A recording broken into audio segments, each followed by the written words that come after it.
सप्तपदी अवास्तव अपेक्षांची. निवेदिका मेघा देशमुख चव्हाण. सप्तपदी लग्नाची तुझ्या नवीन जीवनाची, ऐक कहाणी पोरी खरी नारीच्या जन्माची. पहिले हे पाऊल तुझे नवजीवनाचे, सौभाग्य हे लेणं कपाळी भान कुंकवाचे. पाऊल दुसरे सांगे सहनशीलता मनाची, ऐक कहाणी पोरी खरी नारीच्या जन्माची. तिसरे हे पाऊल तुझे पती जीवनाचे, जन्माचे ग साथी तुझ्या सोनेरी क्षणाचे. चौथे पाऊल सांगे नको दासी हो चरणाची, ऐक कहाणी पोरी खरी नारीच्या जन्माची.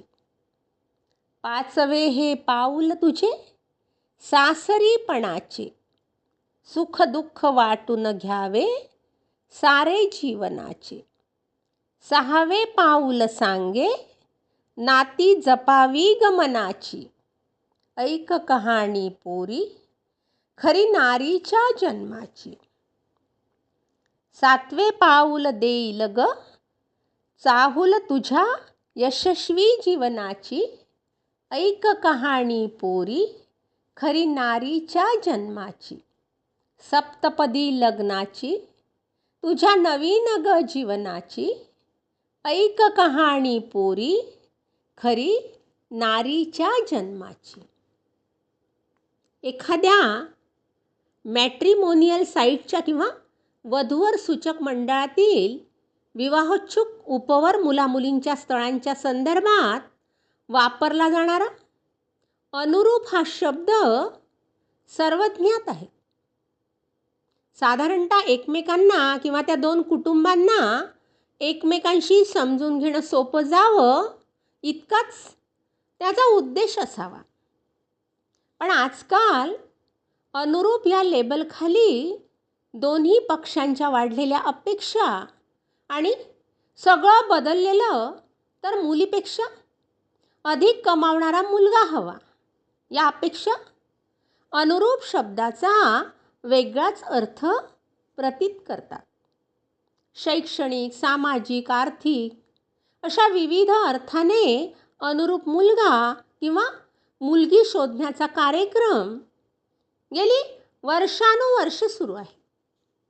गेल्या काही वर्षात मात्र अनुरूप शब्दाखाली सांगितल्या जाणाऱ्या अपेक्षांच्या यादीत दिवसेंदिवस वाढ होत आहे.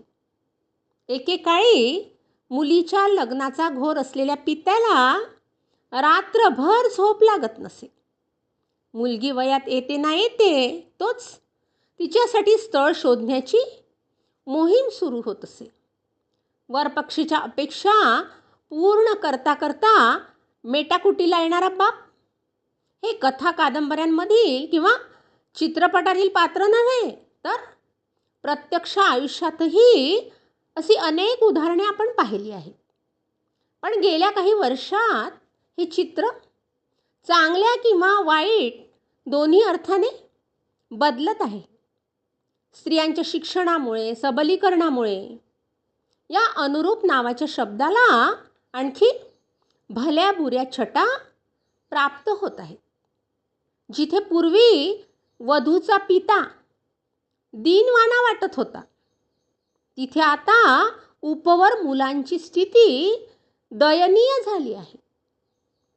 सद्यस्थितीत महिला आपल्या हक्कांच्या बाबतीत जागरूक झाल्याने तिच्या महत्त्वाकांक्षांना मोकळीक देऊ शकणारा, अर्थात तिला स्वतःची स्पेस देणारा नवरा अपेक्षित असतो. या ठिकाणी अनेकदा सांसारिक बाबींशी तडजोड करावी लागते. केवळ सुशिक्षितच नव्हे तर अल्पशिक्षित मुलींनासुद्धा अनुरूप शब्दाच्या आड सरकारी नोकरीतलाच किंवा उच्च शिक्षित नवऱ्याची अपेक्षा असते. 5 आकडी पगार, 4 चाकी, घर या अपेक्षा असणाऱ्या मुली आज आजूबाजूला अधिक आहेत. मुलांच्या बरोबरीने पगार घेणाऱ्या मुलींना आजही आपल्यापेक्षा अधिक कमावणारा मुलगाच नवरा म्हणून हवा असतो. याचे महत्त्वाचे कारण म्हणजे आजही मुलींच्या मनावर तू शिकलीस, चांगलं कमावलंस तर तुला अधिक चांगलं कमावणारा नवरा मिळेल, ही घरातून समाजातून बिंबवली जाणारी गोष्ट. म्हणजे बायकोपेक्षा नवऱ्याने अधिक कमावणं हा वर्षानुवर्षे चालत आलेला एक अलिखित नियम आजही कायम आहे. याला अपवादही अनेक आहेत, पण त्याचे प्रमाण खूपच अल्प आहे. अनेकदा नवऱ्यांपेक्षा जास्त कमावणारी मुलगी मुलाच्या घरच्यांनाही नकोसते. कारण आर्थिक स्वावलंबन म्हणजे सत्तेचा मार्ग. मुलगी अधिक कमावती असेल तर तो तिच्या हातात जाईल अशी भीती मुलाकडच्यांना वाटत असते. या सगळ्यांमध्ये अनुरूप जोडीदार शोधण्याचा आटापिटा करणाऱ्या मुली बऱ्याचदा आर्थिक बाबींना अधिक महत्त्व देत असल्याचं समोर येतो. आणि पुरुषही आपल्यापेक्षा कमी कमावणारी मुलगी असेल तर ती ताब्यात राहील असाच विचार करताना दिसतात. एकीकडे स्त्रीने स्वतःच्या पायावर उभे राहण्याच्या अपेक्षा करीत असताना दुसरीकडे तिने घरातच स्वतःला मर्यादित ठेवावे ही अपेक्षा जशी गैर आहे, तशीच स्वावलंबी असतानाही आपल्यापेक्षा आर्थिक स्तर उच्च असणारा नवराच हवा ही अपेक्षाही चुकीची वाटते. आपल्याकडे हाऊसवाईफप्रमाणे हाऊस हजबंड ही संकल्पना अद्यापही रुजलेली नाही. शिक्षणातून प्राप्त झालेले आत्मज्ञान, आत्मभान, नोकरीतून मिळालेले स्वावलंबत्व याच्याशी तोडजोड करण्याची इच्छा निश्चितच कोणत्याही मुलीची नसते. पण हा बदल स्वीकारताना नवऱ्याच्या आर्थिक कमाईबाबतच्या अपेक्षा मात्र त्याच का, हा प्रश्न नक्कीच पडतो. उच्च शिक्षणाची आस, अधिक चांगल्या संधीचा शोध, जागतिकीकरणामुळे विस्तारलेली क्षितिजे या सर्वांचा परिपाक म्हणून समाजातील लग्नाचे सरासरी वय वाढत आहे. त्यालाही घरच्यांनी, समाजाने आता स्वीकारले आहे.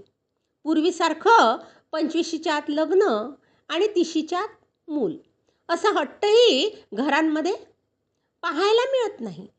पण या बदलांसोबत दोन्ही पक्षांकडून असलेल्या अपेक्षांमध्ये मात्र फारसा बदल झालेला नाही.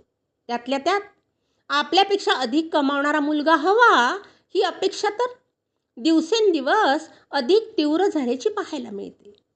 महिलांना निर्णय स्वातंत्र्य देणे गरजेचे आहेच, पण ते करत असताना अपेक्षांचा डोंगर मात्र अनेकदा कायम असल्याचे दिसून येते. असं म्हणतात की संसाराचा गाडा नवरा बायकोने मिळून हाकायचा असतो, पण ही दोन चाके विजोड न होता परस्पर पूरक असणं गरजेचं आहे. मुलीपेक्षा अधिक कमावणाराच नवरा हवा किंवा मुलापेक्षा अधिक कमावणारी बायको नकोच, या दोन्ही अपेक्षा वर्षानुवर्ष कायम आहेत. त्या बदलता आल्यात तर समानतेच्या दिशेने अजून एक सकारात्मक पाऊल पडेल. धन्यवाद.